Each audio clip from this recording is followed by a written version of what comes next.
ఓం ఆత్మీయులారా, శ్రీమద్ భగవద్గీత సాంఖ్యయోగము 48 శ్లోకాల పర్యంతం తెలుసుకున్నాము. 49వ శ్లోకానికి అవతారిక. యత్ పునః సమత్వ బుద్ధియుక్తం ఈశ్వరారాధనార్థం కర్మ ఏతస్మాత్ కర్మణః.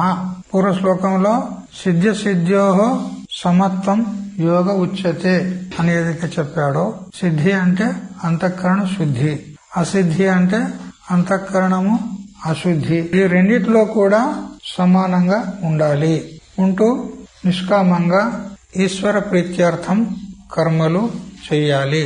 అయితే ఈ సమత్వ బుద్ధియుక్తమై ఈశ్వరారాధనార్థమై చేసేటువంటి కర్మల కంటే అన్యమైనటువంటి కర్మలు ఏవైతే ఉన్నాయో, అన్యమైన కర్మలే ఉంటాయి సకామ కర్మలు, ఫలాసక్తి చేత చేసేటువంటి కర్మలు, అవి చాలా నికృష్టములు అని చెప్తూ, మరి ఈ సమత్వ బుద్ధియుక్తమైనటువంటి కర్మలు చాలా శ్రేష్టములు అని సకామ కర్మను నిందిస్తూ నిష్కామ కర్మను స్తుతి చేస్తున్నాడు ఈ శ్లోకంలో.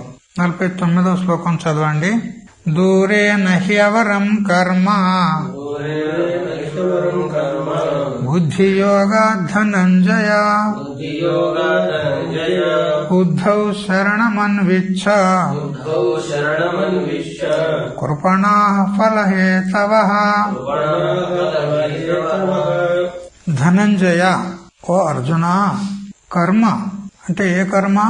ఫలాపేక్షతో చేసేటువంటి కర్మ. బుద్ధియోగాత్ అనగా సమత్వ బుద్ధితో కూడిన కర్మ కంటే దూరేన హ్యవరం చాలా దూరం చేత తక్కువైంది, నీచమైంది, నికృష్టమైంది అంటాడు. బుద్ధియోగంతో చేసేటువంటి కర్మ కంటే, అంటే ఈశ్వరార్పణ బుద్ధితో నిష్కామంగా చేసేటువంటి కర్మ కంటే సకామ కర్మ నికృష్టమైంది. బుద్ధౌ శరణం అన్విచ్ఛ, బుద్ధి అందు శరణాన్ని కోరుము, ప్రార్థించుము అంటాడు. బుద్ధి అంటే సమత్వ బుద్ధి యోగము చేత చేసేటువంటి కర్మను నువ్వు ఆశ్రయించు. అందులో ఇంకా సాంఖ్య బుద్ధిని ఆశ్రయించు అని చెప్తాడు. యోగ బుద్ధి ఏదైతే ఉందో సాంఖ్య బుద్ధికి సాధనం ఉన్నది. ఆ యోగ బుద్ధి కంటే కూడా నువ్వు సాంఖ్య బుద్ధిని ఆశ్రయించు. కృపణాహ అంటే ఫలం నందు ఆసక్తి గలవారు, ఫలహేతవః అంటే ఫలానికి హేతువులవుతారు. ఫలాన్ని అపేక్షించి ఆ కర్మ ఫలాలకు హేతువులవుతారు. కర్మఫలాలేమి? ఉచ్చావచ్చ జన్మలు. కర్మఫలం జన్మ. మరి జన్మకు హేతువులైతున్నారు కదా వీళ్ళు కర్మఫలాన్ని ఆశించి. అందువల్ల అవి నికృష్టములు, జన్మకు హేతు కర్మలు. కాబట్టి ఫలాసక్తితో చేయబడు కర్మలు నిష్కామంగా చేసేటువంటి యోగ బుద్ధి కంటే, లేదా సమత్వ బుద్ధి చేత చేసేటువంటి నిష్కామ కర్మల కంటే నికృష్టములు అని శ్లోకార్థం తెలుసుకున్నాం. భాష్యం చూడండి. దూరేణ ఇతి, దూరేణ అనగా అతి విప్రకర్షేణ. దూరం అంటే పరమార్థ సాధనకు చాలా దూరములు అవి. ఎందుకు దూరములు అంటే అవి జన్మ మరణాలకు హేతువులు ఉన్నాయి. కాబట్టి సమత్వ బుద్ధి చేత చేసేటువంటి ఏ నిష్కామ కర్మలు ఉన్నాయో, ఈశ్వరార్పణ బుద్ధితో చేసేటువంటి కర్మలు ఉన్నాయో వాటికంటే అవి చాలా దూరముగా ఉన్నాయి. మరియు హ్యవరం అంటే నికృష్టం కర్మ, నికృష్టమైనటువంటి నీచమైనటువంటి కర్మ. ఏ కర్మ? సకామ కర్మ. ఫలార్చన క్రియమానం. ఎవరు చేస్తున్నారు అంటే ఎవరికైతే కామన ఉన్నదో వారు ఆ కామనను అనుసరించి సకామ కర్మ చేస్తారు. అది చాలా నీచమైంది అంటాడు. నికృష్టం అంటే దానికంటే ఉత్కృష్టం అనేది ఒకటి ఉండాలి కదా. మరి ఉత్కృష్టం ఏది? దేనికంటే నికృష్టం చెప్తున్నారు మీరు అంటే బుద్ధియోగాత్ అన్నాడు. అంటే సమత్వ బుద్ధియుక్తాత్ కర్మణః అన్నాడు. సమత్వ బుద్ధియుక్తమైనటువంటి కర్మలు ఏవైతే ఉన్నాయో, ఈశ్వరార్పణ బుద్ధి చేత నిష్కామంగా చేయబడు కర్మలు ఏవైతే ఉన్నాయో వాటికంటే నికృష్టం. ఏవి? సకామ కర్మలు. ఎందుకు నీచమైనవి అని చెప్తున్నారు అంటే జన్మ మరణాది హేతుత్వాత్. హే ధనంజయ, అవి జన్మ మరణాలకు హేతువులున్నాయి, అందుకని నికృష్టములు. యతః ఏవం, ఎందువలనైతే జన్మ మరణాలకు హేతువులై ఉన్నందువలన నికృష్టములున్నాయి కాబట్టి నీవేం చెయ్యి? యోగ విషయయాం బుద్ధౌ తత్ పరిపాకజాయాం వా సాంఖ్య బుద్ధౌ శరణం అంటే ఆశ్రయం అనగా అభయప్రాప్తి కారణం అన్విచ్చ అనగా ప్రార్థయస్వ. ఎందువల్లనైతే సకామ కర్మలు జన్మ మరణాలకు హేతువులో అందువల్ల అవి నికృష్టములు.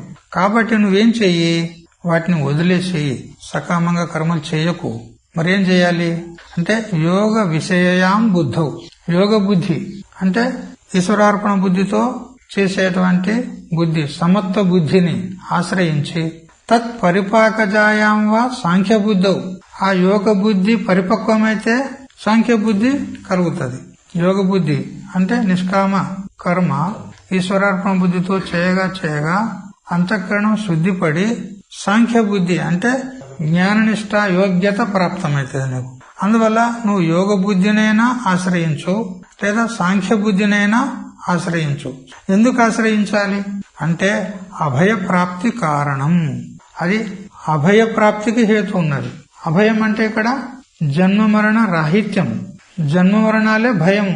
అభయం అంటే జన్మ మరణ రాహిత్యం అంటే మోక్షానికి కారణం ఉన్నాయి. కాబట్టి వాటిని అన్విచ్చ అంటే ప్రార్థయస్వ, వాటిని ప్రార్థించు అంటే కోరు. నిష్కామ కర్మనే కోరు, ఈశ్వరాత్మ బుద్ధితోనే నువ్వు కర్మలు చేస్తూ ఉండు. లేదా సాంఖ్య బుద్ధిని ఆశ్రయించు, జన్మవరణ సంసారం నుంచి తప్పించేటువంటిది సాంఖ్య బుద్ధి. పరమార్థ జ్ఞాన శరణో భవ ఇత్యర్థ. సారం ఏం చెప్పినాడు, పరమార్థ జ్ఞాన శరణమును కావు, పరమార్థ జ్ఞానమునకు శరణము కమ్ము. పరబ్రహ్మ తత్వాన్ని తెలుసుకోవడానికి నువ్వు ప్రయత్నం చెయ్యి. యతః అవరం కర్మ కుర్వాణాః కృపణాః దీనాః. చూడు, ఈ నికృష్టమైనటువంటి సకామ కర్మను చేసేటువంటి వారు ఎలాంటి వారు అంటే కృపణులు అంటాడు. కృపణులు దీనులు అంటే వాస్తవంగా కృపణ శబ్దానికి లోభత్వం అని అర్థం. లోభి అతనికి కృపణుడు అంటారు. సకామ కర్మ చేసేవారు ఉన్నారు కదా, వారు కూడా కృపణులు అంటాడు. ఎందుకంటున్నాడు వీళ్ళకు కృపణుడని అంటే సకామ కర్మ అది జన్మానికి కారణమైతుంది. మరి జన్మ మరణాలను వదులుకోవడానికి ఇష్టపడతలేరు వీళ్ళు, కృపణుడు కాదా? ఏ విధంగా ధనమును వదులుకోవడానికి ఇష్టపడాడు లోభి, వానికి కృపణుడు అంటాం. మరి వీళ్ళు జన్మ మరణాలను వదులుకోవడానికి ఇష్టపడతలేరు, మరి కృపణుడు కాదా? అందుకని ఫలహేతవ అంటే ఫలమునకు వాళ్ళు కారణమైతున్నారు. అంటే కర్మఫలమేది జన్మ మరణాలు, జన్మ మరణానికి కారణమైతున్నారు వాళ్ళు. అంటే ఫలతృష్ణ ప్రయుక్తాః సంతః, ఫలం యొక్క ఆశతోని కూడుకున్న వారయ్యి ఫలములకు హేతువులవుతున్నారు, ఫలానికి కారణమవుతున్నారు, జన్మమరణ రూప సంసారానికి గురవుతున్నారు. అందువల్ల వారు కృపణులు. దానికి బృహదారణ్యక శృతి ప్రమాణం కూడా ఇస్తున్నాడు. యోవా ఏతదక్షరం గార్గ్య విదిత్వా అస్మాల్లోకాత్ ప్రైతి స కృపణః ఇది శృతేహే. బృహదారణ్యక ఉపనిషత్తు 3-8-10. ఆ ప్రమాణం ఏం చెప్తుందనంటే అక్కడ గార్గి మరియు యాజ్ఞవల్క్య మహర్షి వారిద్దరి యొక్క సంవాదం. హే గార్గి, ఈ అక్షర రూపమైనటువంటి పరబ్రహ్మం అస్థూలం, అహ్రస్వం, అదీర్ఘం అని అంటూ బ్రహ్మం యొక్క లక్షణాలు చెప్పబడినాయి. ఆ పరబ్రహ్మం అక్షర స్వరూపం ఉన్నది. ఆ అక్షర పరబ్రహ్మమును తెలుసుకోకుండా ఎవడైతే ఈ లోకము నుంచి వెళ్లిపోతున్నాడో అంటే మరణిస్తున్నాడో, ఆత్మతత్వాన్ని తెలుసుకోకుండా ఎవడైతే మరణిస్తున్నాడో వాడు కృపణుడు అని చెప్తున్నది. ఎందుకు కృపణుడు? ఏ విధంగా ధనాన్ని వదులుకోవడానికి లోభి ఇష్టపడడో అట్లా వీళ్ళు వారి యొక్క జీవత్వ భ్రాంతిని వదులుకోవడానికి ఇష్టపడతలేరు, అందుకని వాళ్ళు కృపణులు. అదే విధంగా ఈ సకామ కర్మ చేసేటువంటి వారు కూడా జన్మవరణాలను వదులుకోవడానికి ఇష్టపడతలేరు, అందువల్ల వాళ్ళు కృపణులు, నీచులు అంటాడు. ఈ విధంగా భాష్యం తెలుసుకున్నాము. ఇప్పుడు దానికి ఆనందగిరి టీకా చూద్దాము. కిమితి యోగస్థేన తత్వజ్ఞానం ఉద్దిశ్య కర్మ కర్తవ్యం. శంకాకారుడు అంటాడు, ఏం స్వామీజీ, తత్వజ్ఞానాన్ని ఉద్దేశించి యోగస్థుడయ్యి కర్మ కర్తవ్యం ఉంది అంటే చెయ్యాలి అని మీరు చెప్తున్నారు. యోగస్థుడా అంటే యోగం అంటే చెప్పినాడు కదా, సిద్ధి అసిద్ధుల్లో సమత్వ బుద్ధి కలిగి ఉండుట యోగము. ఆ యోగ బుద్ధితో నిష్కామంగా ఈశ్వరాత్మ బుద్ధితో కర్మలు చెయ్యాలి అన్నాడు. ఎందుకు? తత్వజ్ఞానాన్ని ఉద్దేశించి, తత్వజ్ఞానం కొరకు ఈ నిష్కామ కర్మ యోగాన్ని చెయ్యాలి అని మీరు అంటున్నారు. కాని ఫలాభిలాషేణ అపి తదనుష్ఠానస్య సులభత్వాత్ ఇతి ఆశంక్య. చూడు, ఫలాలను అపేక్షించి కూడా తత్వజ్ఞానాన్ని ఉద్దేశించి కర్మ చేయొచ్చు కదా. ఇది కూడా సులభం అవుతుంది కదా. ఫలాలను అపేక్షించి కూడా తత్వజ్ఞానాన్ని పొందుట కొరకు ఈ కర్మానుష్ఠానము సులభకరం అవుతుంది కదా. ఫలాలను వదిలేసి చేయాలని ఎందుకంటున్నారు మీరు అని ఈ విధంగా శంక ప్రాప్తమైనప్పుడు యథోక్త యోగయుక్తం కర్మ స్తువన్ అనంతర శ్లోకం ఉత్థాపయతి యత్ పునః ఇతి. సిద్ధి అసిద్ధులలో సమత్వ బుద్ధి కలిగి నిష్కామంగా ఈశ్వరార్పణ బుద్ధితో చేసేటువంటి ఏ కర్మ అయితే ఉన్నదో దాన్ని స్తుతి చేస్తూ సకామ కర్మను నిందిస్తూ ఉన్నాడు శ్లోకంలో. దూరేణ ఎవరం కర్మ అని దానికి అవతరణ చేశాడు ఆచార్యుడు యత్ పునః అంటూ. అవరం కర్మ బుద్ధి సంబంధ విధురం ఇది శేషః. అవరం కర్మ అంటే నికృష్ట కర్మ, అంటే సకామ కర్మ. అది ఎటువంటి కర్మ అంటే బుద్ధి సంబంధ విధురం, అంటే బుద్ధి యోగం చేత కూడినది కాకుండా, అంటే నిష్కామ కర్మ యోగం కంటే భిన్నమైనటువంటిది సకామ కర్మ. అది అవరం అంటే నికృష్టం. బుద్ధియుక్తస్య బుద్ధియోగాధీనం ప్రకర్షం సూచయతి బుద్ధి. ఇక బుద్ధియుక్త కర్మ ఏదైతే ఉందో, బుద్ధియుక్త కర్మ అంటే బుద్ధి శబ్ద సమత్వ బుద్ధివాచి అని టిప్పనిచ్చినాడు. అంటే సమత్వ బుద్ధియుక్తమైనటువంటి ఈశ్వరార్పణ బుద్ధితో చేసేటువంటి కర్మ, దాని యొక్క శ్రేష్టత్వాన్ని సూచించినాడు బుద్ధి ఇది అన్నాడు. బుద్ధి సంబంధ అసంబంధాభ్యాం కర్మని ప్రకర్ష నికర్షయోహో భావే కరణీయం నియచ్చతి బుద్ధౌ ఇతి. అయితే బుద్ధి సంబంధయుక్తమైంది నిష్కామ కర్మ, బుద్ధి సంబంధ రహితమైంది సకామ కర్మ. ఏదైతే బుద్ధియోగ యుక్తమైనటువంటి కర్మ ఉంటుందో అది ప్రకర్షం ఉన్నది. మరి బుద్ధియోగ సంబంధ రహితమైనటువంటి సకామ కర్మ అది నికర్షం ఉన్నది, అంటే నికృష్టం ఉన్నది. అందువల్ల ఈ రెండిట్లో ఏది చేయాలి? బుద్ధియుక్తమైనటువంటి కర్మ చేయాలనా లేదా బుద్ధి సంబంధ రహితమైనటువంటి కర్మ చేయాలనా అన్నప్పుడు బుద్ధౌ ఇతి అని శ్లోకంలో చెప్పినాడు. బుద్ధౌ శరణం అన్విచ్చ, అంటే బుద్ధియుక్తమైనటువంటి కర్మనే చెయ్యి. అంటే సమత్వ యోగ రూపమైనటువంటి ఈశ్వరార్పణ బుద్ధితో చేసేటువంటి నిష్కామ కర్మనే శ్రేష్టం ఉన్నది, అదే నువ్వు చెయ్యి. బుద్ధౌ శరణం అన్విచ్చ అన్నాడు. యత్తు ఫలేచ్ఛయా అపి కర్మానుష్ఠానం సుకరం ఇది తత్రాహ కృపణాహ ఇది. అయితే మీరు ఫలాపేక్ష లేకుండా నిష్కామంగా కర్మ చేయని అంటున్నారు, ఫలేచ్ఛ చేత కూడా కర్మానుష్ఠానం చేయడం సుకరమే కదా అనంటే, ఫలాపేక్షతో చేసినటువంటి కర్మ ఏదైతే ఉందో అది నికృష్టం ఉన్నది. ఆ కర్మ చేసేటువంటి వారు కృపణులు అని చెప్పినాడు. నికృష్టం కర్మ ఏవ విష్ణష్టి, ఆ నికృష్ట కర్మనే విశ్లేషణ చేసి చెప్పినాడు. ఏమని? ఆ నికృష్ట కర్మ ఏదైతే ఉందో అది జన్మవరణాది హేతుత్వాత అన్నాడు. అది జన్మవరణాలకు హేతు ఉన్నందువలన నికృష్టం ఉన్నది. కస్మాత్ ప్రతియోగిన సకాశాది ఇదం నికృష్టం ఇత్యాశంక్య ప్రతీకం ఉపాదాయ వ్యాచష్టే బుద్ధి ఇత్యాదిన. మరి నికృష్ట కర్మ అన్నప్పుడు దానికి ప్రతియోగి అయినటువంటి ఉత్కృష్ట కర్మ ఏది అని అంటే బుద్ధి ఇత్యాదిన అని భాష్యంలో చెప్పిన. బుద్ధి యోగాత్ అంటే సమత్వ బుద్ధియుక్తాత్ కర్మణ అన్నాడు. సమత్వ బుద్ధి యోగం ఏదైతే ఉందో దానికంటే ఈ సకామ కర్మ నికృష్టము. ఫలాభిలాషేన క్రియమాణస్య కర్మణ నికృష్టత్వే హేతుమాహ జన్మయితి. ఫలాసక్తితో చేసేటువంటి కర్మలు నికృష్టం అనడానికి హేతు ఏమిటి అనంటే జన్మవరణాది హేతుత్వాత్ అన్నాడు. జన్మవరణాలకు హేతువులు ఉన్నందువలన ఇవి నికృష్టములు. సమత్వ బుద్ధియుక్తాత్ కర్మణ తద్హీనస్య కర్మణో జన్మాది హేతుత్వేన నికృష్టత్వే ఫలితమహ యతః ఇతి. అప్పుడు ఎందువల్లనైతే సమత్వ బుద్ధియుక్తమైనటువంటి కర్మల కంటే హీనమైనటువంటి కర్మలు ఏవైతే సకామ కర్మలు ఉన్నాయో అవి జన్మాదులకు హేతువులు ఉన్నందువలన అవి నికృష్టములు ఉన్నాయని చెప్తూ దాని ఫలితం చెప్పినాడు. యతః ఏవం, ఎందువల్లనైతే కర్మలు నికృష్టములో అందువల్ల నువ్వు సకామాన్ని వదిలిపెట్టి యోగ విషయాం బుద్ధౌ తత్ పరిపాకజాయాం వా సాంఖ్య బుద్ధౌ శరణం అన్విచ్చ అన్నాడు. అందుకని నువ్వేం చెయ్యి? సకామ కర్మను వదిలిపెట్టి యోగ విషయ బుద్ధి అంటే సమత్వ బుద్ధి, బుద్ధి శబ్దస్య అర్థాంతరమః తత్ పరిపాకయతి. ఈ యోగ బుద్ధి ఏదైతే ఉందో ఈశ్వరార్పణ బుద్ధి చేత ఏ నిష్కామ కర్మ చేస్తారో అది పరిపాకమైనప్పుడు దానికి ఫలభూతమైంది ఏంటిది అంటే సాంఖ్య బుద్ధి, జ్ఞాననిష్ట యోగ్యత, అంతఃకరణ శుద్ధి, బుద్ధి శుద్ధి పడి సాంఖ్య బుద్ధి కలుగుతుంది. అంటే జ్ఞాననిష్ట యోగ్యత కలుగుతుంది. తత్శబ్దేన సమత్వ బుద్ధి సమన్వితం కర్మ గృహ్యతే. తత్ అన్నాడు, తత్ పరిపాకజాయాం వా అన్నాడు.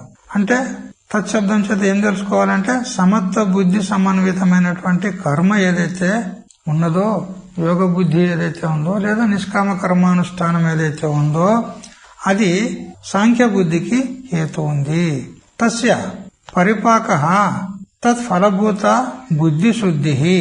చూడు, యోగ బుద్ధి పరిపాకం అయితే అప్పుడు దానికి ఫలభూతమైనటువంటి బుద్ధి శుద్ధి కలుగుతుంది, అంటే అంతఃకరణ శుద్ధి కలుగుతుంది. అందువల్ల నీవు యోగ బుద్ధినైనా ఆశ్రయించు, ఇంకా దానికంటే శ్రేష్టమైంది సాంఖ్య బుద్ధి, పరమార్థ బుద్ధి, దాన్నైనా ఆశ్రయించు అని బుద్ధి శుద్ధి శరణ శబ్దస్య పర్యాయం గృహీత్వా వివక్షితమర్థం ఆహ అభయ ఇతి.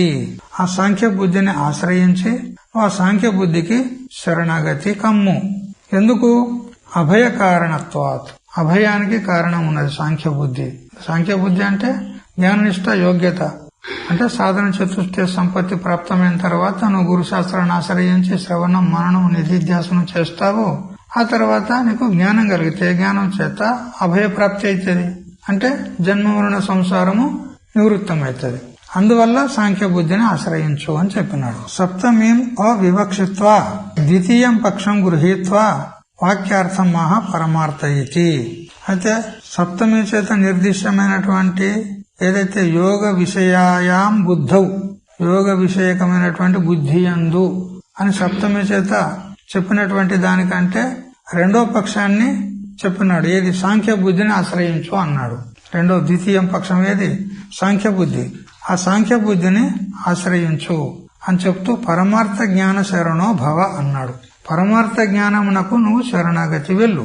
తథావిధ జ్ఞాన శరణత్వే హేతుమహ యత ఇతి. మరి ఆ విధమైనటువంటి జ్ఞానానికి శరణు వెళ్ళుటకు కారణమేమిటి అంటే యత ఇతి అన్నాడు. యత అవరం కర్మ కుర్వాణ కృపణ దీనః. ఎందుకనంటే నికృష్టమైనటువంటి సకామ కర్మ చేస్తే జన్మ మరణ రూప సంసారం ప్రాప్తమవుతుంది. అందువల్ల నువ్వు ఈ సాంఖ్య బుద్ధిని ఆశ్రయించు, పరమార్థ జ్ఞానాన్ని ఆశ్రయించు అని చెప్పినాడు. ఫలహేతుత్వం వివృణోతి ఫలయితి. అయితే సకామ కర్మకు ఫలమేమిటి అది చెప్పినాడు. ఫలహేతవ ఫలతృష్ణ ప్రయుక్తా సంతః. ఎవరు? కృపణులు. సకామ కర్మ చేసేటువంటి వాళ్ళు కృపణులు సకామ కర్మ చేసి జన్మవరణ రూప సంసారానికి వారు గురి అవుతున్నారు అని చెప్పినాడు. తేన పరమార్థ జ్ఞాన శరణత ఏవ యుక్త ఇది శేష. ఆ నికృష్టమైనటువంటి సకామ కర్మ కంటే పరమార్థ శరణత్వమే శ్రేష్టము, అదే యుక్తము. ఎందుకు? జన్మవరణ రూప భయం నుండి ముక్తుడవైతావు నువ్వు. అందుకని పరమార్థ జ్ఞానానికే నువ్వు శరణాగతి పొందుము. పరమార్థ జ్ఞాన బహిర్ముఖానాం కృపణత్వే శృతిం ప్రమాణయతి యోవా ఇతి. అయితే ఈ పరమార్థ జ్ఞానము కంటే బహిర్ముఖులైనటువంటి ఎవరైతే కృపణులు ఉన్నారో, అంటే సకామ కర్మ చేసేవారు ఉన్నారో, వారికి ఏ ఫలం ప్రాప్తమవుతుందో అది శృతి ద్వారానే చెప్పబడింది. యోవా ఏతదక్షరం గార్గి అవిదిత్వ అస్మాత్ లోకాత్ ప్రీతి స కృపణ అని అంటూ బృహదారణ్యక శృతి చెప్పింది. ఎవరైతే ఈ అక్షర రూప వర బ్రహ్మను తెలుసుకోకుండా శరీరాన్ని త్యాగం చేసి మరణిస్తారో వారు కృపణులు అని చెప్పింది. అంటే జన్మవరణ రూప సంసారానికే వాళ్ళు గురి అవుతారు, వారికి మోక్షం యొక్క ఆశ లేదు. అందుకని నువ్వు పరమార్థ జ్ఞానాన్ని ఆశ్రయించు, సాంఖ్య బుద్ధిని ఆశ్రయించు.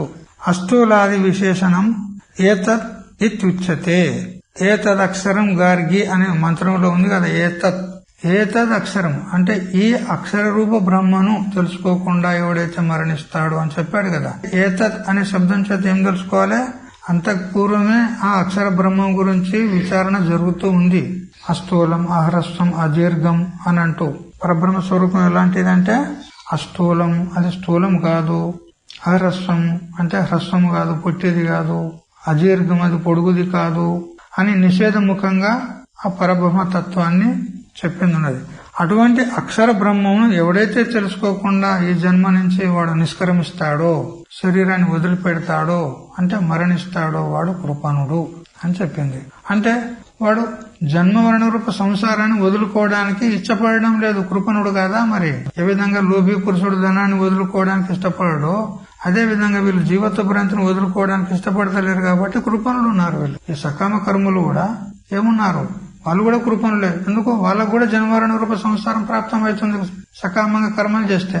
మరి కృపణుడు కాదా? అందువల్ల శృతి ప్రమాణాన్ని ఇచ్చి ఆ విషయాన్ని మరింత పుష్టి చేశాడు. తర్వాత 50వ శ్లోకానికి అవతరణిక చూడండి. సమత్వ బుద్ధియుక్త సన్ స్వధర్మం అనుతిష్టన్ యత్ ఫలం ప్రాప్నోతి తశృణు. సమత్వ బుద్ధియుక్తుడయ్యి ఎవరైతే స్వధర్మానుష్ఠానం చేస్తారో వారికి కలిగే ఫలము గురించి చెప్తున్నాను, శృణు, విను అంటాడు. శ్లోకం చదవండి. బుద్ధియుక్తో జహాతీహ ఉభే సుకృత దుష్కృతే తస్మాత్ యోగాయ యుజ్యస్వ యోగః కర్మసు కౌశలం. బుద్ధియుక్తః అంటే సమత్వ బుద్ధితో కూడినవాడు, సుకృత దుష్కృతే పుణ్యపాపములను, ఉభే రెండింటిని, ఇహ ఇక్కడనే ఈ లోకం నందే, జహాతి విడుచుచున్నాడు. తస్మాత్ ఆ కారణం వల్ల, యోగాయ అంటే బుద్ధి యోగానికి, యుజ్యస్వ అంటే బుద్ధి యోగానికి సంబంధించి ఉండు, అంటే బుద్ధి యోగాన్ని ఆశ్రయించి నిష్కామ కర్మానుష్ఠానాన్ని చేస్తూ ఉండు. కర్మసు కౌశలం కర్మల యందు నేర్పు. ఏమిటి? యోగ యోగం అని చెప్పబడుతున్నది. యోగమే కర్మల యందు కౌశలం అన్నాడు. కౌశలం అంటే ఏమిటి? జన్మ మరణ రూప సంసారానికి హేతు అయినటువంటి కర్మ ఫలాలను వదిలిపెట్టి ఈశ్వరార్పణ బుద్ధితో నిష్కామంగా కర్మ చేయుటయే ఈ నిష్కామ కర్మ యోగమే కౌశలం. ఈ యోగమే కౌశలం, కుశలత, నేర్పరితనం, నైపుణ్యం అంటాడు. అందుకని నిష్కామంగా కర్మలు చేయుటయే ఇది కుశలత. భాష్యం. బుద్ధి ఇది బుద్ధియుక్త అంటే సమత్వ బుద్ధి విషయ బుద్ధ్యా యుక్తో సిద్ధి సిద్ధ్యో సమోభూత్వ అన్నాడు కదా. ఈ సిద్ధి అసిద్ధి యందు సమత్వం అనేదే యోగము, అదే నిష్కామ కర్మ యోగము, అదే యోగ బుద్ధి. ఆ సమత్వ విషయక బుద్ధియుక్తుడయ్యి జహాతి వదిలిపెడతాడు, అంటే పరిత్యజతి త్యాగం చేస్తాడు. ఎక్కడ? ఇహ అంటే అస్మిన్ లోకే ఈ లోకం నందే. ఏం వదిలిపెడతాడు అంటే ఉభే రెండింటిని వదిలిపెడతాడు. రెండింటి సుకృత దుష్కృతే అంటే ఏమిటి? పుణ్యపాపే పుణ్యపాపాలే సుకృత దుష్కృతాలంటే. ఆ రెండింటిని సమత్వ బుద్ధి యుక్తుడైనటువంటి వాడు స్వధర్మానుష్ఠానాన్ని చేస్తూ సుకృతాన్ని దుష్కృతాన్ని రెండు వదిలిపెట్టి సత్వశుద్ధి జ్ఞాన ప్రాప్తి ద్వారేన నిష్కామంగా కర్మలు చేసి సుకృత దుష్కృతాలను పుణ్యపాపాలను వదిలిపెట్టి సత్వశుద్ధి ద్వారా సత్వశుద్ధి కలుగుతుంది. సత్వశుద్ధి కలిగితే ఆ శుద్ధ అంతఃకరణంలో జ్ఞానం కలుగుతుంది. ఆ జ్ఞాన ప్రాప్తి ద్వారేన అతడేమవుతాడు? ముక్తుడే అవుతాడు. యతః తస్మాత్ సమత్వ బుద్ధి యోగాయ యుజ్యస్వ అంటే ఘటస్వ. అందుకని నువ్వు సమత్వ బుద్ధిని ఆశ్రయించే నిష్కామంగా నీ స్వధర్మానుష్ఠానం చెయ్యి. యోగో హి కర్మసు కౌశలం. చూడు, ఈ సమత్వ బుద్ధి యోగం అనేదే కర్మలలో కౌశలం అనబడుతుంది, కుశలత అనబడుతుంది. ఏ కర్మల యందు? స్వధర్మాఖ్యేషు కర్మసు. స్వధర్మమైనటువంటి కర్మల్లో నిష్కామ బుద్ధితో అనుష్ఠించుట అనేది ఇది కర్మలలోని కుశలత, కౌశలము. ఆ స్వధర్మ రూపమైనటువంటి కర్మల్లో వర్తమానస్య వర్తించుచున్నటువంటి వానికి యా సిద్ధ్య సిద్ధ్యోహో సమత్వ బుద్ధి ఈశ్వరార్పిత చేతః తయా తత్ కౌశలం అంటే కుశల భావ. చూడు, సిద్ధి అసిద్ధుల యందు సమత్వ బుద్ధి కలిగి స్వధర్మ కర్మానుష్ఠానాన్ని ఈశ్వరార్పద బుద్ధి చేత చేయడం అనేదే కర్మలలోని కౌశలం అంటే కుశల భావ. తది కౌశలం. ఆ కౌశలము అంటే ఆ నైపుణ్యము ఏదైతే ఉందో అది జన్మ మరణాల నుంచి తప్పిస్తుంది అంటాడు.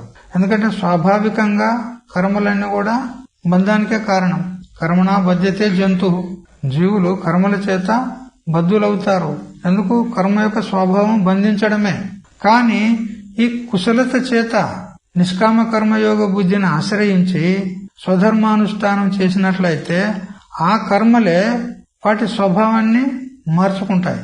ఆ కర్మ ఫలమే మారుతుంది. అంటే బంధానికి కారణం కాకుండా మోక్షానికి కారణమవుతాయి అవే కర్మలు. అదే కుశలత అంటాడు. తదిహి కౌశలం యద్ బంధ స్వభావాన్ని అపి కర్మాణి సమత్వ బుద్ధియా స్వభావాన్ నివర్తంతే. చూడు, బంధానికి కారణమయ్యేటువంటి స్వభావం కలిగినటువంటి ఆ కర్మలు సమత్వ బుద్ధి రూప కుశలత చేత వాటి స్వభావం నుండి నివర్తితమవుతాయి, పరివర్తనం చెందుతాయి. అంటే బంధానికి కారణమయ్యేటి మోక్షానికి కారణమవుతాయి. తస్మాత్ అందువల్ల సమత్వ బుద్ధియుక్తో భవత్వం. అందుకని నువ్వు సమత్వ బుద్ధియుక్తుడవై ఉండు. ఆనందగిరి టీకా చూడండి. పూర్వోక్త సమత్వ బుద్ధియుక్త స్వధర్మానుష్ఠానే ప్రవృత్తస్య కిం స్యాత్ ఇది ఆశంక్యా సమత్వ ఇది. అయితే ఇంతకుముందు చెప్పినటువంటి సమత్వ బుద్ధియుక్తంగా స్వధర్మానుష్ఠానం చేసినట్లయితే అటువంటి వానికి ఏమి ఫలము అని ఒకవేళ ఆశంక ప్రాప్తమైనప్పుడు బుద్ధియుక్త స్వధర్మాఖ్యం కర్మ అనుతిష్టన్ ఇది శేష. బుద్ధియుక్తుడై అంటే సమత్వ బుద్ధియుక్తుడై స్వధర్మ కర్మను ఎవరైతే అనుష్ఠానం చేస్తారో అటువంటి వానికి సుకృత దుష్కృతాలను వదిలిపెడుతూ అతడు జన్మ మరణ రూప సంసారం నుంచి విడిపడతాడు, ముక్తుడవుతాడు. దానికి ప్రక్రియ ఉంది. అంటే కేవలము నిష్కామంగా కర్మ చేసినంత మాత్రాన మోక్షం కలగది. కాకపోతే నిష్కామంగా ఈశ్వరాత్మబుద్ధితో కర్మ చేస్తే ఏమైతుంది? అంతఃకరణం శుద్ధి పడుతుంది. శుద్ధాంతఃకరణంలో జ్ఞాననిష్ట యోగ్యత అంటే జ్ఞాన సాధనాలు పట్టుబడతాయి. ఆ తర్వాత అధికారి పురుషుడు అవుతాడు. తర్వాత సద్గురు సత్శాస్త్రాన్ని ఆశ్రయించి శ్రవణం మననం నిధిధ్యాసనం చేసి జ్ఞానాన్ని పొంది జ్ఞానం చేత అజ్ఞానం తొలగగా, ఎందుకంటే మోక్షానికి ప్రతిబంధకం అజ్ఞానం. ఆ అజ్ఞానం నష్టమైపోతే మోక్షం స్వతసిద్ధం. ఈ ప్రకారంగా ఈ సమత్వ బుద్ధి మోక్షానికి హేతు అవుతుంది. ఇది ఫలం. బుద్ధి యోగస్య ఫలవత్వే ఫలితమాహ తస్మాదితి. ఈ బుద్ధి యోగము ఫలవంతమున్నది అనంటూ దాని యొక్క ఫలం చెప్పినాడు. తస్మాత్ అనంటూ శ్లోకంలో తస్మాత్ యోగాయ యుజ్యస్వ యోగ కర్మసు కౌశలం అంటూ పూర్వార్ధం యాచష్టే బుద్ధి ఇత్యాదిన. ఇక శంకరాచార్యుల వారు పూర్వార్ధాన్ని వ్యాఖ్యానం చేస్తూ బుద్ధి అని చెప్పినాడు. బుద్ధియుక్త అంటే సమత్వ బుద్ధి విషయ అని చెప్పినాడు. నను సమత్వ బుద్ధి మాత్రాత్ నా పుణ్యపాప నివృత్తి యుక్త. ఇప్పుడు శంకరాచార్యుడు ఏమంటాడంటే, స్వామీజీ సమత్వ బుద్ధి యుక్తుడయ్యి స్వధర్మానుష్ఠానం చేసినట్లయితే వాని పుణ్యపాపాలు నష్టమైపోతాయి. సుకృత దుష్కృతే ఉభే ఇహ జహాతి, వదిలిపెడతాడు అంటే పుణ్యపాపాలు నివృత్తమవుతాయి అని మీరు చెప్పారు కదా, అది యుక్తం కాదు అంటాడు. ఎందుకు అనంటే పుణ్యపాపాలు ఎవరికి నష్టమైతాయి? పరమార్థ దర్శనవత తన్ నివృత్తి ప్రసిద్ధేహే ఇది తత్రాహ సత్వయితి. పరమార్థ దర్శనం ఎవరైతే చేసుకున్నారో అంటే జ్ఞానాన్ని ఎవరైతే పొందుతారో వారికి సకల పుణ్యపాపాలు నష్టమైపోతాయి అని చెప్పింది ఉన్నది. సర్వం జ్ఞాన ప్లవేనైవ వృజనం సంతరిష్యసి. వృజనం అంటే పాపం, పాపం అంటే ఉపలక్షణంగా పుణ్యం కూడా తీసుకోవాలి. పుణ్యపాపాల నుంచి అతడు తరించిపోతాడు అని చెప్పింది. ఎవరికి? జ్ఞానికి చెప్పింది ఉన్నది. మీరేమో నిష్కామ కర్మానుష్ఠాన పరునికే పుణ్యపాపాలు నష్టమైపోతాయని మీరు చెప్తున్నారు. ఇది యుక్తం కాదు కదా అని ఈ విధంగా శంక ప్రాప్తమైతే యోగోహి ఇతి అన్నాడు భాష్యంలో. యోగోహి కర్మసు కౌశలం అన్నాడు. ఈ సమత్వ బుద్ధి అనేటువంటి యోగం ఏదైతే ఉందో అది కర్మలలోని కౌశలము. ఆ కుశలత చేత కర్మలు అనుష్ఠించినట్లయితే అంతఃకరణ శుద్ధి ద్వారా అతడు ముక్తుడవుతాడు.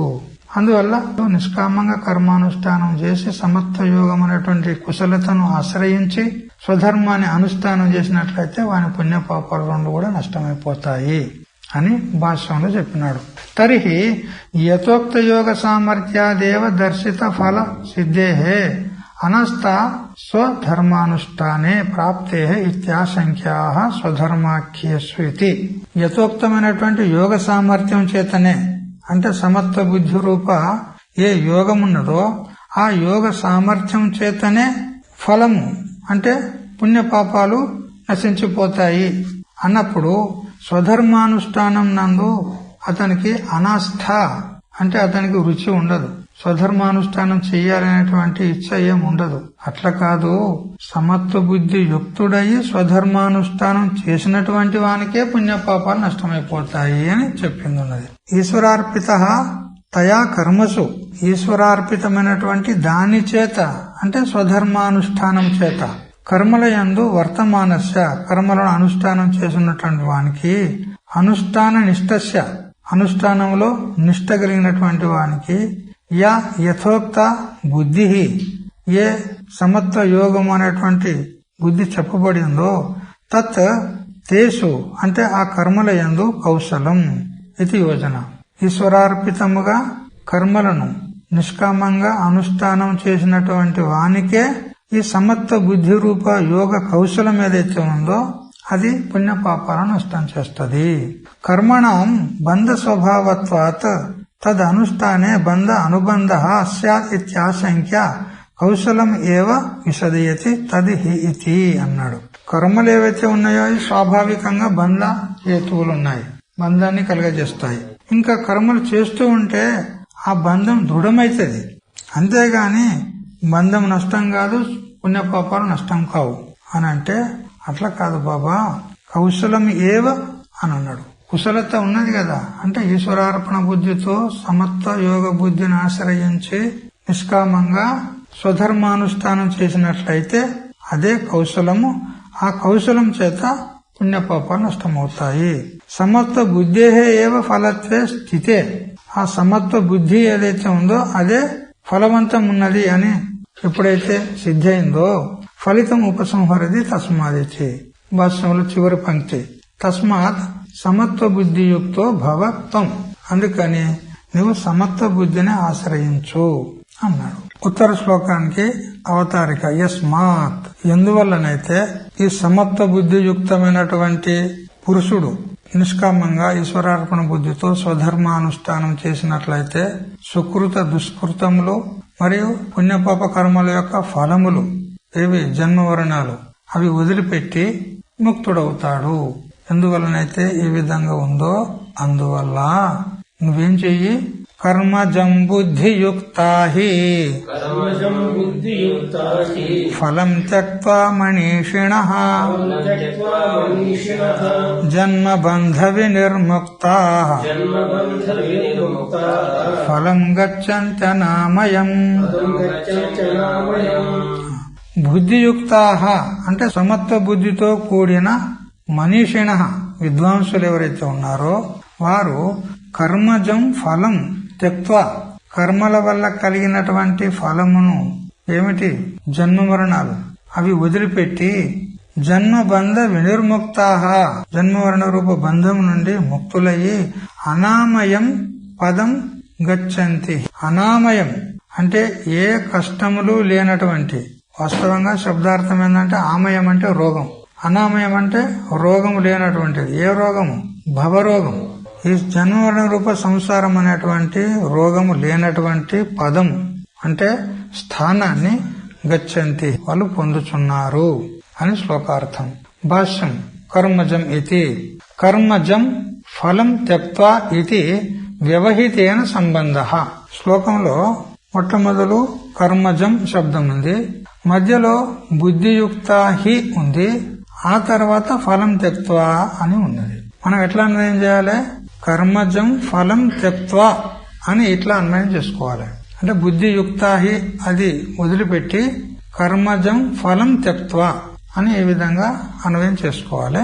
అంటే కర్మల చేత పుట్టినటువంటి ఫలము ఏది? జన్మరూప సంసారం. దాన్ని మనీషిణ అంటే విద్వాంసులు త్యక్త్వా విడిచిపెట్టి అన్నాడు. విడిచిపెట్టి వాళ్ళు ఏం చేస్తారు? ఈ సమత్వ బుద్ధిని ఆశ్రయిస్తారు, సమత్వ యోగ బుద్ధిని ఆశ్రయిస్తారు. ఎందుకు? జన్మ మరణాల నుండి విడుబడి అనామయమైనటువంటి పదాన్ని స్థానాన్ని వాళ్ళు అలంకరిస్తారు. ఈ కర్మఫలం ఏదయ్యా అనంటే ఇష్టానిష్ట దేహ ప్రాప్తి కర్మజం ఫలం. ఇష్టానిష్ట దేహం, ఇష్టదేహం ఏది? ఊర్ధ్వ లోకాల్లో ఏ దేవయోనులున్నాయో, దేవ శరీరాలున్నాయో అవి ఇష్ట శరీరాలు. అనిష్ట దేహాలేవి అంటే నీచయోనులు, పశు పక్షి క్రిమి కీటక మొదలైనటువంటి నీచయోనులు. ఇక ఉపలక్షణంగా పుణ్యపాప మిశ్రితమైనటువంటి శరీరం ఏది? మానవ జన్మ.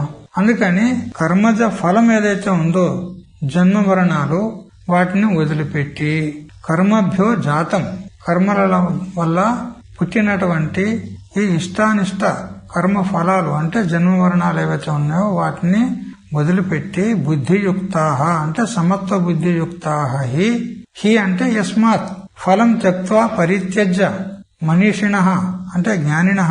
ఎందువల్లనైతే సమత్వ బుద్ధిని ఆశ్రయించి సకల కర్మ ఫలాలను వదిలిపెట్టి జ్ఞానులు మనుష్యులు భూత్వా జన్మబంధ వినిర్ముక్తాః, జన్మబంధ వినిర్ముక్తులవుతారు. అంటే జన్మ ఏవ బంధ జన్మబంధ, జన్మనే బంధం, దానికి జన్మబంధం అన్నాడు. ఆ జన్మబంధం నుండి తేన వినిర్ముక్తాః అంటే జీవంతః ఏవ జన్మబంధ వినిర్ముక్తాః సంతః అన్నాడు. అయితే ఎప్పుడు ముక్తులవుతారు అంటే మరణించిన తర్వాతనా? లేదు, ఎప్పుడైతే కర్మ ఫలాలను వదిలి స్వధర్మానుష్ఠాన పరులై ఉంటారో, సమత్వ బుద్ధియుక్తులై ఉంటారో అప్పుడే, జీవించి ఉన్నప్పుడే వాళ్ళు జన్మబంధం నుండి ముక్తులవుతారు, జీవన్ముక్తులవుతారు. పదం అంటే పరమం విష్ణోహో మోక్షాఖ్యం, విష్ణు యొక్క పదాన్ని పొందుతారు. విష్ణు అంటే ఎవరు?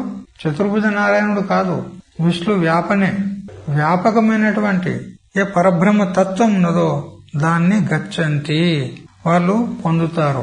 ఆ పదం ఎలాంటిది? అనామయం, అనామయ పదము అంటే సర్వోపద్రవ రహితం ఇత్యర్థః. దాని యందు ఏ విధమైనటువంటి ఉపద్రవాలు లేవు, అంటే జన్మ మరణాలు లేవు. ముఖ్యంగా జన్మ మరణాలు లేకపోతే ఇంకా ఏ ఉపద్రవం లేదు. అటువంటి అనామయ పదాన్ని పొందుతారు. ఇది ఫలం ఉన్నది. అందువల్ల సమత్వ బుద్ధియుక్తులయ్యి స్వధర్మానుష్ఠానము చెయ్యాలి అన్నాడు. అథవా అంటూ పక్షాంతరంలో చెప్తున్నాడు ఆచార్యులు. బుద్ధి యోగ ధనంజయ అంటే ఇంతకుముందుకే 49వ శ్లోకంలో చెప్పుకున్నాం కదా. దూరేణ ఎవరం కర్మ బుద్ధి యోగ ధనంజయ అంటే సకామ కర్మ కంటే నిష్కామ కర్మయోగ చాలా శ్రేష్టమైంది. అందువల్ల నువ్వు యోగ బుద్ధిని గాని లేదా సాంఖ్య బుద్ధిని గాని శరణు పొందుము, అంటే పరమార్థ జ్ఞానాన్ని శరణు పొందుము. ఒకవేళ సకామంగా చేసినట్లయితే వాడు కృపణుడవుతాడు, ఫలహేతు అవుతాడు. ఫలమేది? జన్మవరణం, దానికి హేతు అవుతాడు సకామంగా చేస్తే. అందుకని వాళ్ళు కృపణుడు అనబడతారు. కాబట్టి సకామాన్ని వదిలిపెట్టి సమత్వ యోగ బుద్ధిని ఆశ్రయించు అని 49వ శ్లోకంలో చెప్పినాడు. ఇది ఆరభ్య, అది మొదలుకొని పరమార్థ దర్శన లక్షణ ఏవ సర్వతః సంప్లుతోదక స్థానీయ కర్మయోగజ సత్వశుద్ధి జనిత బుద్ధి దర్శిత. అయితే సర్వత సంప్లుతోదకే అని అంతఃపూర్వం కూడా ఇంకో శ్లోకం చెప్పినాడు. యావానర్థ ఉదపానే సర్వత సంప్లుతోదకే. సర్వత సంప్లుతోదక స్థానీయము ఏది? మోక్షం. అంటే సకల నదీ నదముల యొక్క లేదా కూపతడాగాదులలో ఉన్నటువంటి జలముల యందు స్నాన ఆచమనాలు చేసినటువంటి ఏ ఫలం ఉంటుందో ఆ ఫలం అంతా కూడా ఒక సముద్ర స్నానం చేత లభిస్తుంది అన్నాడు. అట్లా ఆ సర్వత సంప్లుతోదక స్థానీయంలో పరమార్థ తత్వరూప ఏ మోక్షం ఉన్నదో, పురుషార్థం ఉన్నదో అదనమాట. పరమార్థ దర్శనమే సర్వత సంప్లుతోదక స్థానీయంలో ఉంది. ఆ పరమార్థ దర్శనాన్ని కర్మయోగజ సత్వశుద్ధి జనిత పరమార్థ దర్శనం ఏదైతే ఉందో అది ఎలా కలిగింది అంటే నిష్కామ కర్మయోగము చేత సత్వశుద్ధి కలుగుతుంది. సత్వశుద్ధి చేత ఈ పరమార్థ దర్శన బుద్ధి కలుగుతుంది. దాన్ని ఆశ్రయించినట్లయితే సాక్షాత్ సుకృత దుష్కృత ప్రహాణాది హేతుత్వ శ్రవణాత్ అన్నాడు. పరమార్థ దర్శనం చేత పుణ్యపాపాలు సాక్షాత్తుగా నష్టమైపోతాయి, కేవలం కర్మ చేత కాదు అంటాడు. అందువల్ల నువ్వు ఏం చెయ్యాలి? కర్మజం బుద్ధి యుక్త ఫలం త్యక్త మనిషిన జన్మబంధ వినిర్ముక్త పదం గచ్చంతి అన్నామే. అందుకని సమత్వ యోగ బుద్ధిని ఆశ్రయించి నువ్వు నీ స్వధర్మానుష్ఠానం చేస్తూ ఉండు. తద్వారా నీకు అంతఃకరణ శుద్ధి కలిగి నీకు పరమార్థ దర్శన యోగ్యత, జ్ఞాననిష్ట యోగ్యత ప్రాప్తమవుతుంది. దాని చేత ఏమవుతుంది అంటే సాక్షాత్తుగా సుకృత దుష్కృతాలన్నీ కూడా నశించిపోతాయి. అప్పుడు పునర్జన్మ అనంటూ ఉండదు అని ఈ విధంగా చెప్పినాడు. సమత్వ బుద్ధియుక్త సుకృత దుష్కృత తత్ఫల పరిత్యాగే అపి కథం మోక్ష స్యాత్ ఇది ఆశంక్య ఆహ యస్మాదితి అన్నాడు. అవతరణ భాష ఉంది కదా, యస్మాత్ అని అంటూ దాని భావం చెప్పినాడు ఆనందగిరి వారు. సమత్వ బుద్ధియుక్త అంటే సమత్వ బుద్ధి యుక్తుడయ్యి స్వధర్మానుష్ఠానం చేసినటువంటి వానికి సుకృత దుష్కృత అంటే పుణ్య పాపములు మరి పుణ్య పాపముల యొక్క ఫలములు ఏవైతే ఉన్నాయో వాటిని అతడు వదిలిపెట్టిన వాడు అవుతాడు అని మీరు చెప్పారు. దాని చేత మోక్షం కలుగుతుందని కూడా చెప్పారు. కథం మోక్ష స్యాత్, ఏ ప్రకారం చేత అతనికి మోక్షం కలుగుతుంది? కథం అనే శబ్దం ఇక్కడ ప్రకారవాచి. కథం అంటే ఏ ప్రకారంగా మోక్షాన్ని పొందుతాడు. కేవలం సమత్వ బుద్ధియుక్తుడై కర్మలు నిష్కామంగా చేసినంత మాత్రం చేతనే మోక్షం కలుగుతుందా? ఇంకా దాని ప్రకారం ఏదైనా ఉందా? లేదా డైరెక్ట్ నిష్కామ కర్మయోగం చేతనే ముక్తుడవుతాడా అని శంక. అంటే ఆ ప్రకారాన్ని చెప్పినాడు ఇక్కడ. అంటే కేవలం నిష్కామ కర్మయోగం చేతనే మోక్షం ప్రాప్తం కాదు. మరేమనగా నిష్కామ కర్మ అంటే సమత్వ బుద్ధియుక్తుడయ్యి స్వధర్మానుష్ఠానం చేసినట్లయితే దాని ద్వారా బుద్ధి శుద్ధి పడుతుంది. అప్పుడు సాధనాలు పట్టుబడతాయి, వివేకాదులు. ఆ తర్వాత అతనికి జ్ఞాననిష్ట యోగ్యత ప్రాప్తమవుతుంది. ఆ తర్వాత గురుశాస్త్రాన్ని ఆశ్రయించి శ్రవణాదులు చేసి జ్ఞానాన్ని పొంది జ్ఞానం చేత ముక్తుడవుతాడు. ఇది దాని యొక్క ప్రకారం. అది చెప్తున్నాడు ఇక్కడ. సమత్వ బుద్ధ్యా యస్మాత్ కర్మానుష్ఠీయమానం దురితాది త్యాజయతి తస్మాత్ పరంపరయా అసో ముక్తి హేతు ఇత్యర్థ. సంక్షేపంగా చెప్పినాడు. సమత్వ బుద్ధి చేత కర్మలను అనుష్ఠించినటువంటి వానికి దురితాది త్యాజయతి. ఈ సమత్వ బుద్ధి చేత అనుష్ఠించినటువంటి కర్మలు ఏం చేస్తాయి? నిష్కామ కర్మలు వాని పాపాన్ని అంతటిని కూడా వదిలిస్తూ మోక్షానికి హేతువులవుతాయి. అది కూడా ఎట్లా? పరంపరయ అన్నాడు. పరంపరా రూపం చేత అంటే సాక్షాత్తుగా ముక్తికి హేతువు కాదు. సమత్వ బుద్ధి యోగం ఏదైతే ఉందో పరంపరా రూపం చేత ముక్తికి హేతువు అవుతుంది. అయితే దాన్ని అనుష్ఠించేటువంటి వారు ఎవరు? మనీషినో హి, మనీషులు అంటే మనస్సును ఈశనం అంటే శాసనం చేసేటువంటి వాడు మనిషి. మనిషి అంటే ఎవరికనాలే? అంటే మనసు ఎట్లా చెప్తే అట్లే ఎన్నుకుంటూ మనసుకు అధీనుడైనటువంటి వానికి మనిషి అనొద్దు. మనస్సును ఈషణం అంటే శాసనం అంటే తన అదుపులో ఉంచుకున్నటువంటి వాడు మనిషి. అటువంటి మనుషులు ఎవరయ్యా అంటే జ్ఞానాతిశయవంత బుద్ధియుక్తా సంత. జ్ఞానం యొక్క అతిశయం కలిగినటువంటి విద్వత్ పురుషులు ఎవరైతే ఉన్నారో వారు బుద్ధియుక్తులయ్యి స్వధర్మాఖ్యం కర్మ అనుతిష్టంత. స్వధర్మం అనబడు కర్మలను అనుష్ఠించుచున్న వారు ఎవరైతే ఉన్నారో తతో జాతం ఫలం అంటే ఆ కర్మల చేత కలిగేటువంటి ఫలాలు ఏవైతే ఉన్నాయో, కర్మ ఫలాలు ఏంది? జన్మ మరణాలు. ఆ ఫలాలను దేహ ప్రభేదం హిత్వా అవి ఉచ్చనీచ దేహాలను ప్రాప్తం చేస్తాయి, జన్మను ప్రాప్తం చేస్తాయి. ఏవేవి అంటే పుణ్యము సంపాదించుకుంటే ఊర్ధ్వలోకాలకు వెళ్లి దేవయోనిని ప్రాప్తం చేసుకుంటాడు. పాపం కనుక చేసినట్లయితే నీచ యోనుల్లోకి వెళ్లి నరక యోనుల్లో పోతాడు. లేదా మిశ్రిత కర్మ ఉంటే మానవ జన్మకు మళ్లీ వస్తాడు. మొత్తం మీద కర్మ ఫలం ఏమిది? జన్మ మరణాలు.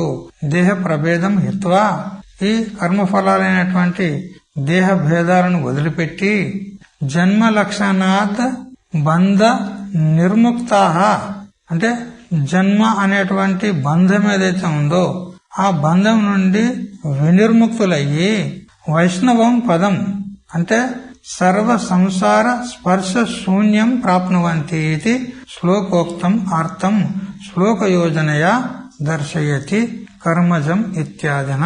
జన్మైవ బంధ జన్మబంధ, జన్మయే బంధము. ఆ జన్మరూప బంధం నుంచి వినిర్ముక్తులై వైష్ణవ పదాన్ని పొందుతారు. అంటే సర్వ సంసార స్పర్శ శూన్యం, సంసారం స్పర్శ కూడా లేదు అక్కడ. అంటే జన్మించుట మరణించుట అనేది అతనికి ఉండదు. అటువంటి వైష్ణవ పదం అంటే వ్యాపకమైనటువంటి ఏ పరబ్రహ్మ పదం ఉన్నదో, పరబ్రహ్మ స్వరూపం ఉన్నదో దాన్ని ప్రాప్నువంతి అది పొందుతారు. అని శ్లోకం యొక్క అర్థాన్ని చెప్పినాడు కర్మజమిత్య అంటూ. అయితే ఈ కర్మల చేత ఇష్టానిష్ట దేహ ప్రాప్తి ఏదైతే ఉందో దాన్ని వదులుకుంటారు ఎవరు? సమత్వ యోగయుక్తులైనటువంటి నిష్కామ కర్మానుష్ఠాన యోగులు ఉన్నారు కదా వారు. అయితే ఈ ఇష్టానిష్ట దేహాలు ఏమున్నాయి అంటే ఇష్టో దేహో దేవాది లక్షణం.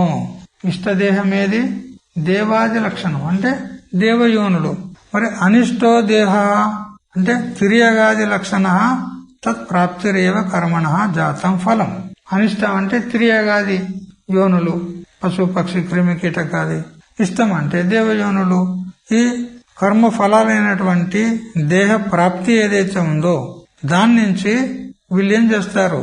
యథోక్త బుద్ధియుక్త జ్ఞానిన భూత్వా తద్బలాదేవ పరిత్యజ్య. పైన చెప్పబడినటువంటి సమత్వ యోగ బుద్ధి చేత ఈ జ్ఞానులు ఆ జ్ఞాన బలం చేత ఈ జన్మ మరణ రూప కర్మ ఫలాలను పరిత్యజ్య వదిలిపెట్టి బంధ వినిర్మోక పూర్వకం జీవన్ముక్తా సంతః బంధం నుంచి విడుబడినటువంటి వారై జీవన్ముక్తులుగా కొంతకాలం వ్యవహరిస్తారు. ఎంతకాలం? ప్రారబ్ధ క్షయ పర్యంతం. ప్రారబ్ధం ఉన్నంత వరకు జీవన్ముక్తులుగా విలసిల్లుతారు. ఇక ప్రారబ్ధం ఒడిసిందా తస్య తావదేవ చిరం యావన్న విమోక్షేయత సంపత్సే అని చెప్పిన ప్రకారంగా ప్రారబ్ధము సమాప్తం అయ్యేదే తడవు. వెంటనే అతని శరీరము పడిపోతే అతడు విదేహ కైవల్యాన్ని పొందుతాడు. అదే చెప్పినాడు ఇక్కడ. జీవన్ముక్తా సంతః విదేహ కైవల్య భాజో భవంతి ఇత్యర్థ. ప్రారబ్ధం ఉన్నంత వరకు జీవన్ముక్తులుగా విలసిల్లి ప్రారబ్ధం తీరిన తర్వాత విదేహ కైవల్యాన్ని పొందుతారు. బుద్ధి యోగాద్ ఇత్యాదౌ బుద్ధి శబ్దస్య సమత్వ బుద్ధి అర్థో వ్యాఖ్యాత. అయితే బుద్ధి యోగాత్ అన్నాడు కదా. బుద్ధి యోగం అంటే బుద్ధి శబ్దం చేత ఏం తెలుసుకోవాలి ఇక్కడ? సమత్వ బుద్ధి. సిద్ధ్య సిద్ధ్యోహో సమత్వం యోగ ఉచ్యతే అన్నాడు కదా. ఆ సిద్ధి అసిద్ధుల్లో సమత్వ బుద్ధి ఏదైతే ఉందో అది ఇక్కడ బుద్ధి శబ్దం చేత తెలుసుకోవాలి. సంప్రతి పరంపరం పరిహృత్య సుకృత దుష్కృత ప్రహాణ హేతుత్వస్య సమత్వ బుద్ధవు అసిద్ధేహే బుద్ధి శబ్దస్య యోగ్యం అర్థాంతరం కథయతి అథవా ఇతి. ఈ సమత్వ బుద్ధి ఏదైతే ఉందో దాని చేతనే సాక్షాత్తు మోక్షము కలగడానికి అవకాశం లేదు. మరి దేని చేత కలుగుతుంది అని అంటే అప్పుడు బుద్ధి శబ్దానికి అర్థాంతరం అని చెప్పినాడు ఇక్కడ ఆచార్యులు. అర్థవా అని అంటూ అర్థాంతరం అంటే వేరే అర్థం. బుద్ధి శబ్దం చేత ఇంత దగ్గర సమత్వ బుద్ధి యోగ బుద్ధి అని చెప్పుకున్నాం. దాని చేత సాక్షాత్తుగా మోక్షం ఎలా సంభవిస్తుంది? ఇష్టానిష్టాలు ఎట్లా నివృత్తి అవుతాయి? పుణ్యపాపాలు ఏ విధంగా నివృత్తి అవుతాయి అని ఒకవేళ మనకు శంక కలిగితే పక్షాంతరంగా అథవా అంటూ చెప్పినాడు. బుద్ధి శబ్దానికి యోగ బుద్ధి కాదు సాంఖ్య బుద్ధి అని చెప్పినాడు. పరమార్థ దర్శన బుద్ధి. అనవచ్ఛిన్న వస్తు గోచరత్వేన అనవచ్ఛిన్నత్వం తస్యాహ సూచయన్ బుద్ధ్యంతరాత్ విశేషం దర్శయతి సర్వత ఇతి అన్నాడు. సర్వత సంప్లుతోదక స్థానీయ అన్నాడు కదా భాష్యంలో. అంటే పరమార్థ దర్శన రూపమైనటువంటి ఏ సాంఖ్య బుద్ధి ఉన్నదో దాన్ని ఆశ్రయించినట్లయితే సుకృత దుష్కృతాలు అంటే పుణ్యపాపాలు నష్టమవుతూ మోక్షము ప్రాప్తమవుతుంది. అందుకని ఇక్కడ బుద్ధి శబ్దం చేత పరమార్థ దర్శన యోగ్యమైనటువంటి సాంఖ్య బుద్ధిని తీసుకోవాలి. దాని చేతనే పుణ్యపాపాలు నష్టమవుతూ మోక్షము ప్రాప్తమవుతుంది. అసాధారణం నిమిత్తం తస్యాహ నిర్దిశతి కర్మ ఇతి. కర్మయోగజ సత్వశుద్ధి జనిత బుద్ధి దర్శిత అన్నాడు భాష్యంలో. కర్మయోగము చేత పుట్టినటువంటి సత్వశుద్ధి చేత ఏ బుద్ధి శుద్ధమవుతుందో ఆ శుద్ధ బుద్ధి యందు సాంఖ్య బుద్ధి కలుగుతుంది. ఆ సాంఖ్య బుద్ధే సాక్షాత్ సుకృత దుష్కృతాలకు ప్రహాణం చేస్తుంది, నాశనం చేస్తుంది అని అంటూ చెప్పినాడు. యథోక్త బుద్ధేహే బుద్ధి శబ్ద అర్థత్వే హేతుమః సాక్షాదితి. ఆచార్యులు బుద్ధి శబ్దానికి అథవా అని అంటూ ఏమర్థం చెప్పినాడు? సాంఖ్య బుద్ధి అని చెప్పినాడు. అయితే ఇక్కడ టీకలో యథోక్త బుద్ధేహే బుద్ధి శబ్దార్థత్వే అన్నాడు. ఆడ బుద్ధేహే బుద్ధి అనే రెండు శబ్దాలు వచ్చినాయి ఆడ. అయితే మొదటి బుద్ధేహే అనేది ప్రమాదం చేత ప్రింట్ అయింది, ఇది అవసరం లేదు, కేవలం యథోక్త బుద్ధి శబ్దార్థత్వే అని ఇంత చదువుకోవాలి అని కైలాసాశ్రమం వాళ్ళు టిప్పన్లో చెప్పినారు. జన్మబంధ వినిర్మోకాది అంటే ఆది శబ్దార్థ భాష్యంలో చివర్లో సాక్షాత్ సుకృత దుష్కృత ప్రహాణాది ఆది శబ్దం ఉంది కదా అక్కడ. ఆది శబ్దం చేత జన్మబంధ వినిర్మోకము అంటే జన్మబంధం నుంచి ముక్తులవుతారు అని ఆది శబ్దం చేత మనం గ్రహించాలి. యస్మిన్ కర్మని క్రియమానే పరమార్థ దర్శన లక్షణ బుద్ధి ఉద్దేశ్యతయా యుజ్యతే తస్మాత్ కర్మణ సకాశాద్ ఇతరత్ కర్మ తథా విధ ఉద్దేశ్యభూత బుద్ధి సంబంధ విదురం అతిశయేన నికృష్యతే. పరమార్థ దర్శనాన్ని ఉద్దేశించి సమర్థ బుద్ధిని ఆశ్రయించి ఏ కర్మలైతే చేయబడతాయో తస్మాత్ కర్మణ ఆ కర్మల కంటే ఇతరత్ కర్మ అంటే సకామ కర్మ ఏదైతే ఉందో అది పరమార్థ దర్శన లక్షణమైనటువంటి బుద్ధి ఏదైతే ఉందో దానికంటే విలక్షణమైంది అంటాడు. అంటే జన్మబంధానికి హేతు ఉన్నందువలన సకామ కర్మ అది నిష్కృష్యతే, అది నికృష్టము అని చెప్పబడింది. అతః చ పరమార్థ బుద్ధి ఉద్దేశ్యత్వేన ఆశ్రిత్య కర్మ అనుష్ఠాతవ్యం. అందుకని పరమార్థ బుద్ధిని ఉద్దేశించే నిష్కామంగా కర్మ అనుష్ఠించాలి, అంతేగాని సకామ కర్మ కాదు. సకామ కర్మ అది నికృష్టం ఉన్నది, జన్మబంధానికి హేతు ఉన్నది. కాబట్టి పరమార్థ బుద్ధిని ఉద్దేశించి కర్మానుష్ఠానము చెయ్యాలి. పరిచ్ఛిన్నం ఫలాంతరం ఉద్దేశ్య తద్ అనుష్ఠానే కార్పణ్య ప్రసంగాత్. చూడు, ఫలాంతరాన్ని అపేక్షించి సకామంగా కర్మ చేసినట్లయితే అది కృపణత్వానికి హేతు అవుతుంది, అంటే జన్మవరణాలకు హేతు అవుతుంది. కాబట్టి నువ్వు నిష్కామ కర్మయోగాన్ని అనుష్ఠించు, పరమార్థ బుద్ధిని ఆశ్రయించు అన్నాడు. కించ ఇంతేకాకుండా పరమార్థ బుద్ధిము ఉద్దేశ్యాం ఆశ్రిత్య కర్మ అనుతిష్టన్ అంతఃకరణ శుద్ధి ద్వారా పరమార్థ దర్శన సిద్ధౌ జీవతి ఏవ దేహే సుకృతాది హిత్వా మోక్షం అధిగచ్చతి. పరమార్థ బుద్ధిని ఉద్దేశించి కర్మలను అనుష్ఠించినట్లయితే అంతఃకరణ శుద్ధి కలిగి పరమార్థ దర్శన సిద్ధి అవుతుంది. అప్పుడు జీవించి ఉండగానే సుకృత దుష్కృతాలను వదిలిపెట్టి మోక్షానికి అధికారి అవుతాడు, మోక్షాన్ని పొందుతాడు. తథాచ పరమార్థ దర్శన లక్షణ యోగార్థం మనోధారయితవ్యం. అందుకని నువ్వు ఇప్పుడు ఏం చెయ్యి, పరమార్థ దర్శనానికి హేతువైనటువంటి ఏదైతే సమత్వ యోగం ఉన్నదో దాన్ని ఆశ్రయించు, నీ మనస్సును సంలగ్నం చెయ్యి. యోగ శబ్దితం హి పరమార్థ దర్శనం ఉద్దేశ్యతయా కర్మసు అనుష్ఠితో నైపుణ్యం ఇష్యతే. అందుకని యోగ శబ్దం చేత పరమార్థ దర్శనాన్ని ఉద్దేశించి చేయబడినటువంటి నిష్కామ కర్మయోగమే ఇక్కడ కౌశలము. ఆ నైపుణ్యాన్ని ఆశ్రయించి కర్మలు చేసినట్లయితే నువ్వు తప్పకుండా మోక్షాన్ని పొందగలుగుతావు. సుకృత దుష్కృతాలను నాశనం చేస్తూ మోక్షాన్ని పొందగలుగుతావు.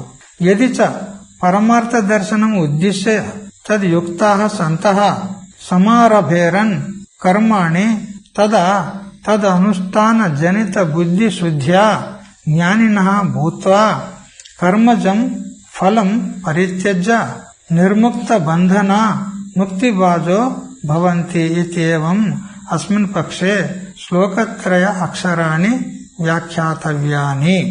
యది అంటే ఒకవేళ పరమార్థ దర్శనాన్ని ఉద్దేశించి తద్యుక్తాః అంటే నైపుణ్యాన్ని కౌశలాన్ని ఆశ్రయించి కర్మలను ఆచరించినట్లయితే అప్పుడు అవి తదనుష్ఠాన జనిత బుద్ధి శుద్ధ్యా ఆ నిష్కామంగా కర్మలను అనుష్ఠానం చేసినట్లయితే బుద్ధి శుద్ధి కలిగి జ్ఞానినో భూత్వా జ్ఞానులయ్యి కర్మజం ఫలం పరిత్యజ్య కర్మ ఫలాలు ఏవి జన్మబంధం ఏదైతే ఉందో దాన్ని వదిలిపెట్టి నిర్ముక్త బంధనాహ అంటే బంధనం నుండి ముక్తులయ్యి ముక్తి బాజో భవంతి వాళ్ళు మోక్షానికి అధికారులు అవుతారు అని ఈ పక్షంలో 3 శ్లోకాల యొక్క తాత్పర్యాన్ని వ్యాఖ్యానం చేసుకోవాలి అంటాడు. 3 శ్లోకాలు ఇవి కింద టిప్పనిచ్చినాడు కదా, 49, 50, 51. ఈ 3 శ్లోకాల యొక్క తాత్పర్యాన్ని ఈ విధంగా మనం వ్యాఖ్యానం చేసుకోవాలి అని అంటూ 51 శ్లోకం దగ్గర తెలుసుకున్నాం. మిగతా విషయాన్ని రేపటి నుంచి తెలుసుకుందాం. హరి ఓం తత్సత్. ఓం సహనావతు సహనౌ భునక్తు సహ వీర్యం కరవావహై తేజస్వినావధీతమస్తు మా విద్విషావహై. ఓం శాంతి శాంతి శాంతి.